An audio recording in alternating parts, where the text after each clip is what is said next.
사랑합시다. 역대상 23장 21절 32절까지입니다.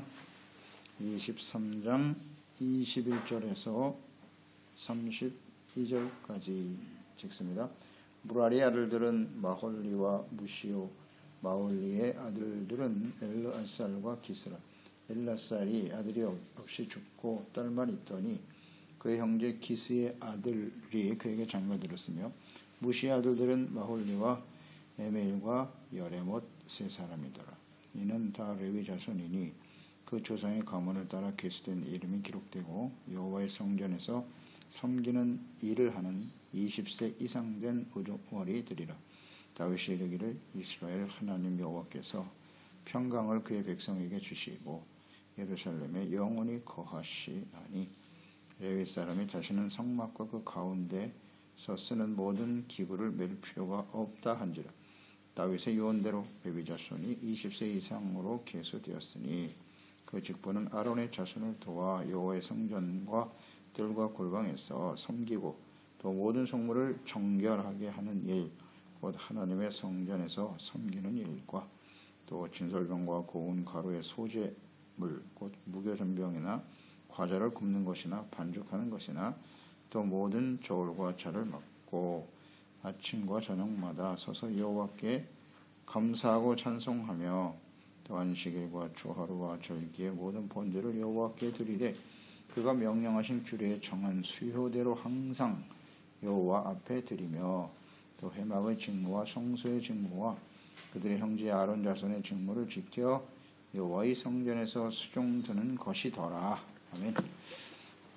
형제로서 함께 협력하여 주를 섬기라. 성경 건축과 그곳에서 하나님을 경외하며 제사드리고 중보의 역할을 감당해야 될 레위 사람들. 다윗이 지금 마지막 유언을 남기고 있는 장면이에요. 성경 건축을 부탁하면서 성전만 건축한다고 해서 다 되는 건 아니다.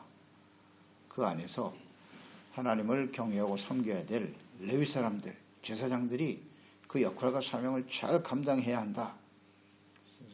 그래서 레위 자손들을 계수하여 이름을 기록하게 하시고 다음 각각에게 직무를 맡겼어요. 그 역할을 잘 감당해야 된다는 거죠. 이게 다윗의 마음이에요.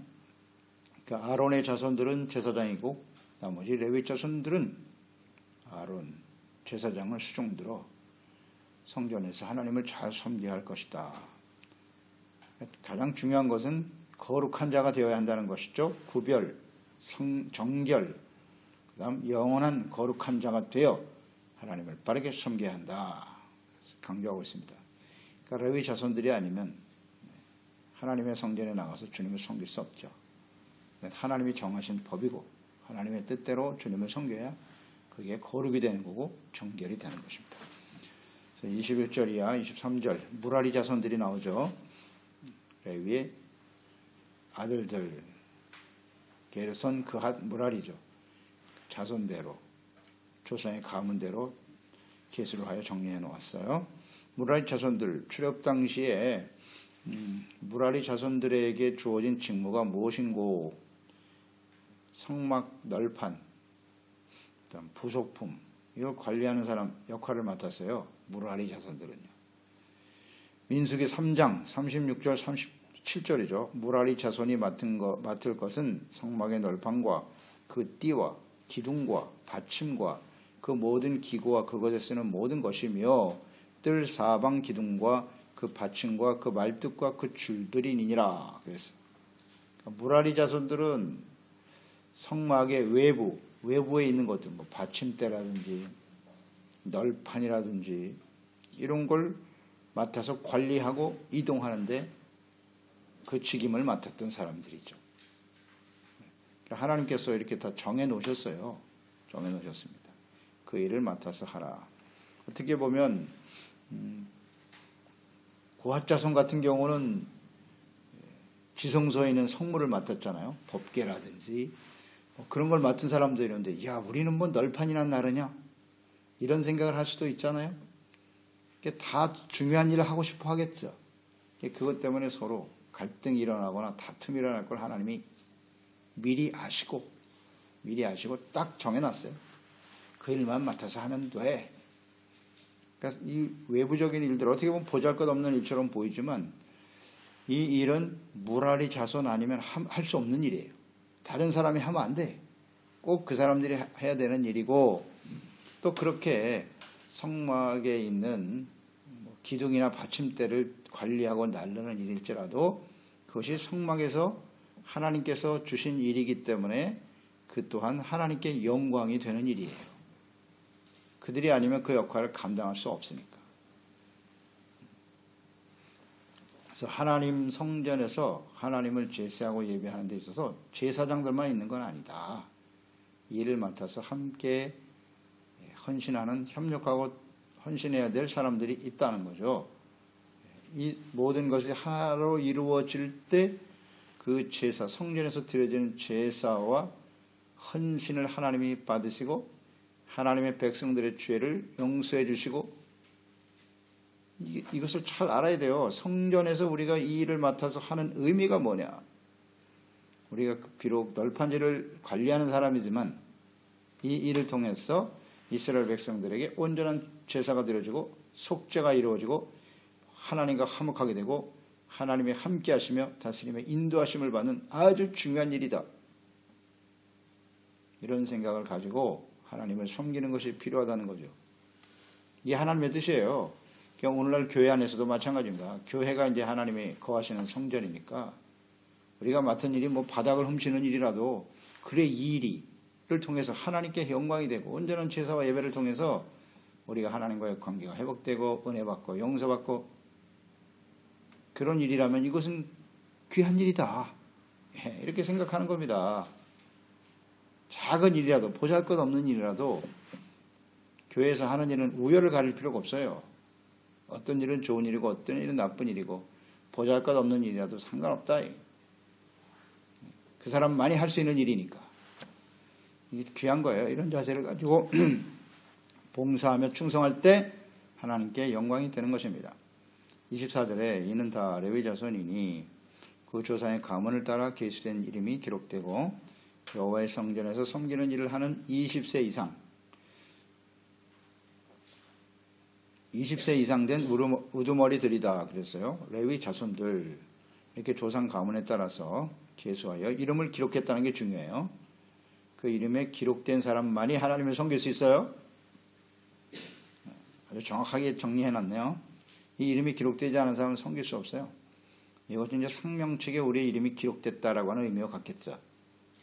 아무나 주님의 교회에 나와서 하나님을 섬길 수 있는 게 아니에요. 하나님이 택하시고 부르셔서 그 이름을 생명책에 기록해 놓은 사람만이 하나님을 섬길 수 있겠죠. 이게 우리가 얼마나 영광스러운 일인가를 생각해야 합니다. 하나님께 예배를 드릴 수 있다는 거, 섬김과 헌신을 할 수 있다는 게 얼마나 귀한 일인가. 여기 20세를 언급하고 있네요. 우리가 선행절에서 묵상되었죠. 원래 민수기 4장 3절에 보면 하나님의 성전에 나가서 일할 수 있는 연령이 30세입니다. 30세에서 50세까지 딱 정해놓으셨고요. 그런데 민수기 8장 24절에 보면 25세부터 성전에 나가서 5년 동안 견습, 훈련을 받는 겁니다. 그래서 30세, 5년 동안 훈련받고 30세부터 정식으로 섬기도록 하셨어요. 그런데 다윗 시대에는 25세가 아니라 20세부터 레위 자손들의 숫자를 계수하여 섬길 수 있도록 하였다. 5년이 더 젊어졌어요. 이렇게 한 이유는 무엇일꼬? 먼저 25절, 26절에 이어지죠. 다윗이 이르기를 이스라엘 하나님 여호와께서 평강을 그 백성에게 주셨다. 예루살렘에 영원히 거하시나니 레위 사람이 다시는 성막과 그 가운데 쓰는 모든 기구를 맬 필요가 없다. 과거 광야 시대에는 메고 다녔잖아요. 성막을. 근데 이제 그럴 필요가 없다는 거죠. 이게 메고 다니고 하려면 좀 힘도 있어야 되고 그래서 25세로 정해놓은 것 같고요. 근데 이제 성전이 세워지면 들고 이동할 필요가 없기 때문에 20세부터도 가능하다. 이렇게 묵상이 되고요. 또 하나의 이유는 제가 묵상되는 바는 과거에 광야에 있었던 성막의 크기와 이 솔로몬을 통해서 지어질 성전의 크기는 비교할 수가 없습니다. 규모가 엄청나게 커진 거예요. 그러니까 그 안에서 수종 들고 헌신해야 될, 섬겨야 될 레위 사람들도 훨씬 더 많아지겠죠. 그렇게 생각이 돼요. 그래서 25세 갖고는 숫자가 작으니까 20세부터 섬기도록 합시다. 이렇게 했던 것 같아요. 그리고 또 하나 제가 묵상되는 바는 견습 기간이 25세에서 30세잖아요. 5년이었어 과거에는. 그런데 이제 5년을 더 늘린 거예요. 20세부터 30세 때 10년 동안 훈련을 받아야 돼. 그만큼 규모도 커졌고 성전이 또 배워야 할 일도 많고 하기 때문에 시간을 더 연장해서 20세부터 한 것 같아요. 다윗의 시대. 다윗의 마음을 보면 알거든요. 그러니까 레위 자손들이 아무렇게나 하나님을 섬길 수는 없다는 거예요. 잘 준비되고 제대로 배워서 하나님이 기뻐하시는 거룩한 산제사를 드리도록 해야 한다. 그렇죠? 이건 매우 중요합니다. 처음 제사를 드렸을 때 생각나시죠? 아론의 아들들 나답과 아비후가 하나님의 불이 아닌 다른 불로 들고 가서 분향하다가 그 자리에서 불타 죽었잖아요. 하나님께서 불이 나와 썰라버렸고. 자기 마음대로 하면 안 돼요. 하나님을 섬기는 일은 철저하게 하나님의 율법과 말씀에 기록한 대로 주님을 섬겨야 되거든요. 그래서 이런 오랜 시간 동안 하나님의 말씀과 뜻대로 하나님을 섬기는 일을 배워야 해요. 제사장들은, 레위 사람들은. 그러니까 우리도 이제 우리가 왕 같은 제사장들이고 오늘 이 시대에 하나님 앞에 나가서 주님을 섬길 수 있지 않습니까? 근데 뭐 여러 번 강조되지만 레위기를 모르고는 레위기에 나타난 하나님의 뜻을 이해하지 못하면 온전한 예배자가 될 수 없어요. 그러니 아무렇게나 와서 뭐 그냥 내 생각과 뜻대로 예배드리면 되지. 아닙니다. 알아야 돼. 배워야 돼요. 배워야 돼. 어떻게 하나님을 섬기는 건지, 하나님이 어떤 걸 기뻐하시는지, 하나님 말씀이 어떠하신지를 제대로 배우지 못하면요, 온전한 예배자가 될 수 없다. 될 수 없다. 주의 종이 되는 것도 그렇고 재직이 되어 주님을 섬기는 일, 그래서 많은 훈련 시간이 필요한 거라는 거예요. 새로 들어온 사람, 새로 입교한 사람은 절대 감독이 되게 하지 말라. 그런 뜻이 여기에 다 담겨져 있는 거예요. 하나님도 모르고 말씀과 뜻도 모르면서 어떻게 재직이 되고 주의 종이 돼서 감히 하나님의 말씀을 가르치고 증거하고 주를 섬긴단 말입니까? 있을 수 없는 일이거든요. 훈련을 많이 받아야 돼요. 많이 받아야. 교회에서 봉사해 본 적도 없고 하나님을 섬긴 경험도 없는 사람들이 주의 종이 된다? 그래서 신학교만 나오면 다 주의 종이 되는 거냐? 아니다. 아니다. 이 하나님 말씀을 좀 잘 알아야 되는데요. 이 말씀에 나타나는 주님의 뜻이 뭐냐?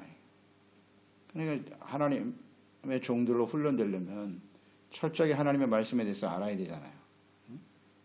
신학교 들어가면 맨 엉뚱한 거 가르쳐. 성경은 안 가르치고. 참 안타깝죠. 성경에 대해서 무지한 사람들이 나와서 하나님의 말씀을 가르치려고 하니 이게 얼마나 큰 문제가 생기겠어요. 우리 재직들도 마찬가지예요. 하나님을 알고 섬겨야 돼요. 말씀 모르고 어떻게 주님을 섬깁니까? 하나님의 뜻을 알고 바르게 섬겨야지. 그런 뜻을 묵상하게 되네요. 10년으로 늘었어요. 훈련 기간이. 이게 우리에게 주는 교훈이라고 봅니다. 27절에 보면 다윗의 유언이라고 나오잖아요. 유언. 마지막 이제 유언을 남기고 있는 장면이라는 거예요. 다윗의 유언대로 레위 자손이 20세 이상으로 이렇게 돼 있잖아요. 다윗의 마지막 유언이 무엇이뇨? 성전 건축이에요. 이게 마지막 유언이에요. 그리고 하나님의 성전을 바르게 섬겼어요. 성전 건축만 해서 끝나는 게 아니다. 하나님을 바르게 예배하는 자가 되어야 한다. 그래서 제사장들을 레위 자손들이 소중하다는 걸 알고 계수하고 직임을 맡겼어요. 직임을 맡겼습니다. 이것이 유언이에요. 유언. 그냥 유언이라고 하는 건 그 아들 솔로몬과 그 백성들에게 주는 거 아니겠어요? 그러니까 유언을 자기 아들만 딱 불러다가 솔로몬 이리 와. 내가 어떻게 해야 되는 거면 딱 솔로몬에게 집중된 게 아니라 그랬죠. 방백들을 다 모았어요. 그 다음에 제사장과 레위 사람들 다 불러 모은 거예요. 이게 마지막 유언의 대사인 거예요. 이스라엘 나라 이스라엘은 하나님이 다스리시는 하나님의 나라야. 그러니 왕으로서 역할이 있고 방백들이 해야 할 일이 있고 가장 중요한 것이 성전에서 하나님을 섬겨야 될 제사장들, 레위 사람들이 바르게 서야 한다. 이걸 유언으로 남기고 있는 거예요. 지금 다윗이. 이게 참 소중하지 않습니까 여러분? 묵상해 보세요. 내 개인으로 인생을 마감한다고 생각해 보세요. 나는 과연 어떤 유언을 남길 것인가? 어떤 유언을 남길 것이냐?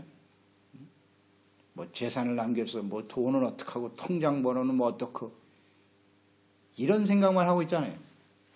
어떻게 하면 세금을 덜 내서 재산을 물려줄까? 세상 사람들이야 그렇죠. 그러나 하나님의 사람이 그러면 안 되잖아요. 어떻게 하나님의 다스리시는 하나님의 나라의 거룩한 백성으로서 온전한 예배자로 주님을 바르게 섬겨야 할 것인가를 유언으로 남기는 다윗과 같은 사람이 되어야 하지 않을까요? 이게 우리가 주는 교훈이에요. 교훈. 우리의 마지막 유언은 뭘까? 다윗대로 우리가 유언을 한다면 너희들은 온전한 거룩한 예배자가 되어야 해. 그것이 우리의 인생의 가장 중요한 거야. 하나님이 다스리시는 하나님의 나라의 백성이 되도록 하라. 의를 소중하게 여기고 이게 유언이 돼야 되는 거예요. 묵상하게 되는 바죠. 28절 32절 레위의 자손들이 성전에서 수행해야 할 일이 무엇인가? 직무가 나와 있네요. 아론의 자손, 그들은 제사장이죠. 제사장들을 수종드는 일이다. 수종. 종으로서 섬기는 거예요. 하나님의 성전과 뜰과 골방에서 섬기고 또 모든 성물들을 정결하게 하며 깨끗하게 해야 한다는 거예요. 하나님의 성전에서 섬기는 일과 모든 성물을 정결하게 하는 일이었다. 깨끗하게 하는 것, 관유를 발라서 깨끗하게 하는 것이기도 하고 하나님을 섬기는 우리의 자세가 항상 하나님 앞에 겉만 깨끗한 게 중요한 게 아니라 하나님은 우리의 마음을 보시는 분이니까 순수한 동기로 깨끗한 몸과 마음으로 하나님을 섬기도록 해야 한다. 정결, 구별, 거룩한 자 이게 중요해요. 그러니까 예배드리고 주님을 섬기는 오늘날 이 시대의 교회 안에 주의 종들과 재직들이 이렇게 정결에 대한 깨끗함에 대한 이해가 없으면 죄악으로 더러워지고 욕심으로 더러워진 상태에서 그냥 아무렇게나 하나님께 나가서 예배드리면 되느냐? 그렇지 않다. 그런 예배는 절대 안 받아요. 하나님께서요. 깨끗함이 매우 중요해요. 정결하게 하는 일입니다. 모두가 다 함께. 그래서 마음이 청결한 자가 복이 있나니 저가 하나님을 볼 것이다. 예배라는 게 무엇입니까? 살아계신 하나님과의 만남과 교제잖아요. 깨끗한 마음, 정결한 마음, 오직 하나님이죠. 오직 하나님의 뜻, 하나님께 대한 사랑. 그게 깨끗한 마음은 오직 한 마음이라고 그랬어요. 마음이 세속적으로 부패하고 더러워진 상태에서 드려지는 제사와 예배와 헌신 받지 않으심. 절대. 하나님의 뜻이에요. 그래서 정결하게 하는 일, 그들이 해야 할 일이고 29절에 보면 진설병, 고운 가루, 소재물, 무교전병, 과자를 굽는 거. 과자 굽는 일이에요. 반죽도 그들이 해야 돼. 반죽하는 것이 아무것도 아닌 일 같죠? 이것도 아무나 할 수 없는 거예요. 자기가 반죽을 해서 무교전병을 만들고 그것을 하나님의 떡상 위에 올려놓을 수 있다면 할렐루야. 이것도 귀한 일이라는 거예요. 귀한 일입니다. 우리가 하나님의 성전에서 주님을 섬기고 식사를 준비하고 이런 거 다 소중한 일이에요. 하나님이 우리에게 맡기신 일이라고요. 그래서 우리 모든 지체들이 한 마음으로 주님을 섬기고 하나님께 감사와 헌신을 드릴 수 있다면 반죽하는 일도 할렐루야. 과자를 만드는 일도 할렐루야. 이게 다 하나님 맡기신 일이에요. 모든 저울과 자를 맡아라. 그러니까 하나님의 일을 하는 데 있어서 뭐 크면 좋지 않겠나? 크다고 다 좋은 게 아니에요. 하나님이 딱 말씀하신 규격대로 만들어야 돼. 과자도. 진설병 마찬가지. 수백 장을 쌓아놓으면 좋을 것 같죠? 아닙니다. 딱 12장만 올려놔야 돼요. 그러니까 이게 다 하나님의 뜻대로 해야 된다는 거예요. 다. 자신들이 좋은 대로 하는 게 아니라 저울, 자 정확하게 재서. 이게 매우 핵심이에요. 내가 좋은 대로 섬기는 게 아니에요. 하나님은 하나님의 말씀과 뜻대로 해야지. 이런 걸 묵상하게 되죠. 그러니까 한치 오차도 없어야 돼요. 아주 정확해야 돼요.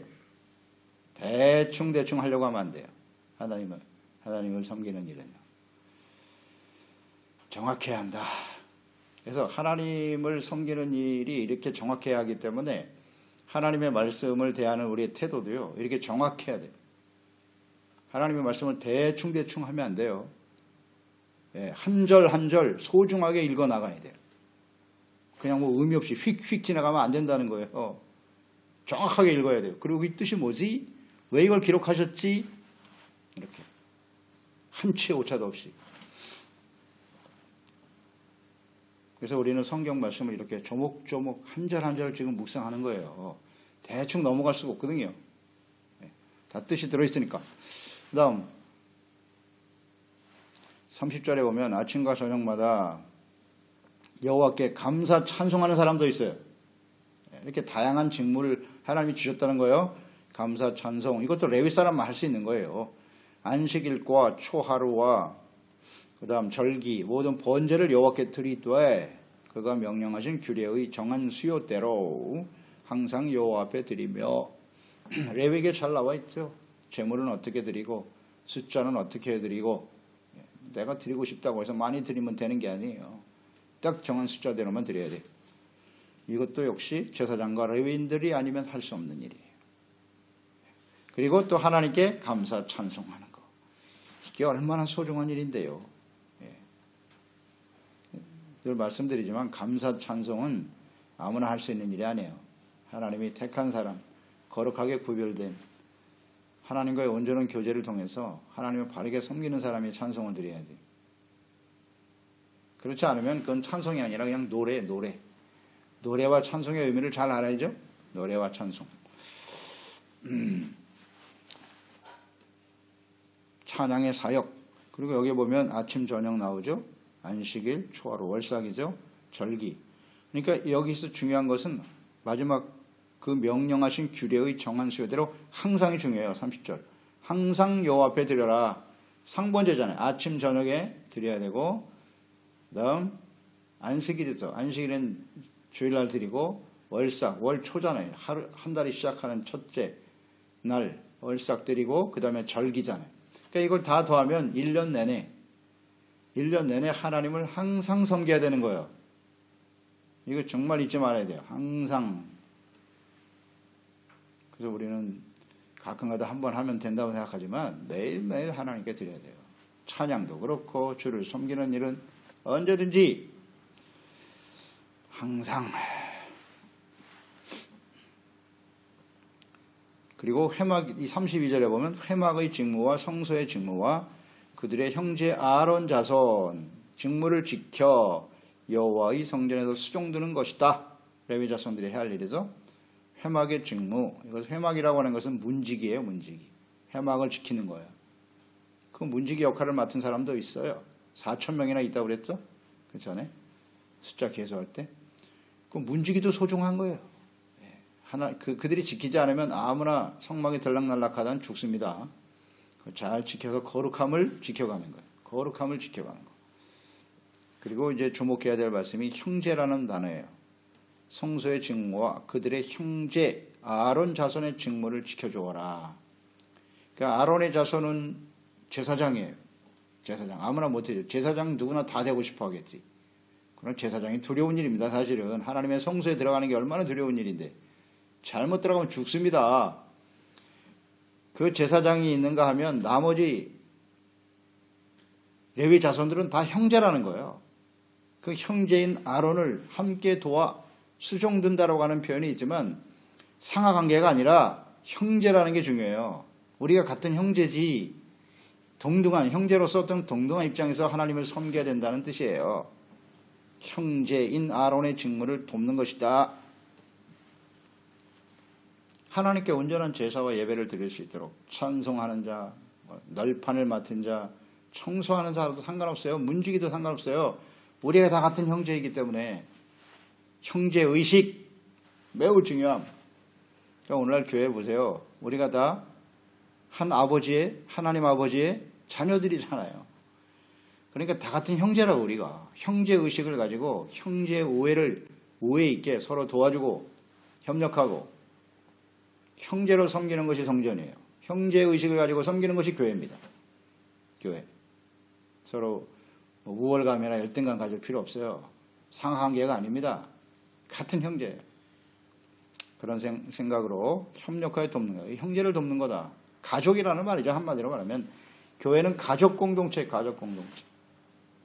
가족이 되어서 형제로서 형제자매로서 주님을 섬길 때 각자에게 다양한 은사와 직무를 줬으니까 형제로서 협력해서 하나님을 섬길 때 하나님이 그걸 기뻐하신다. 기도하겠습니다. 하나님 아버지, 오늘도 주의 말씀을 묵상하면서 다윗이 마지막 유언을 남기는 거죠. 마지막 유언이 무엇입니까? 성전 건축을 부탁했고 방백들은 왕을 도와서 제사장과 레위 자손들이 함께 하나님을 잘 섬길 수 있도록 하라. 결국 하나님의 나라와 그의 의의를 잘 구해야 한다는 것이죠. 그래서 하나님이 다스리시는 하나님의 거룩한 나라를 세우도록 하는 것이 다윗의 유언입니다. 이 일을 위해서 중요한 역할을 해야 될 사람들이 바로 레위 사람들입니다. 하나님이 택한 그들을 하나님께서 주신 직무대로 주님을 말씀대로 섬겨라. 그럴 때 이스라엘이 하나님의 나라가 세워지는 것처럼 오늘 예수 그리스도 안에서 저희들을 구원하여 주시고 왕같은 제사장으로 혹은 교회 안에 다양한 은사와 직임을 우리에게 맡겨주셨습니다. 이것은 우열의 관계가 아니라 예수 그리스도 한 아버지의 하나님을 섬기고 있는 형제들로서 하나님 앞에 잘 훈련되어 주님을 바르게 섬길 수 있도록 저희들을 날마다 깨우쳐 주시고 인도하여 주시니 감사합니다. 하나님의 말씀을 잘 배우고 겸손한 자세로 우리가 주님을 섬김으로써 청결한 정결한 마음으로 거룩한 자로서 온전한 예배자가 되어 우리 교회를 통해서 우리가 함께하는 모든 사람들이 예수 그리스도 안에 하나님의 영광을 보고 의와 거룩한 하나님의 백성으로 회복되어지는 하나님의 은혜의 역사가 계속되게 하소서. 예수님의 이름으로 기도드리옵나이다. 아멘. 사랑합시다.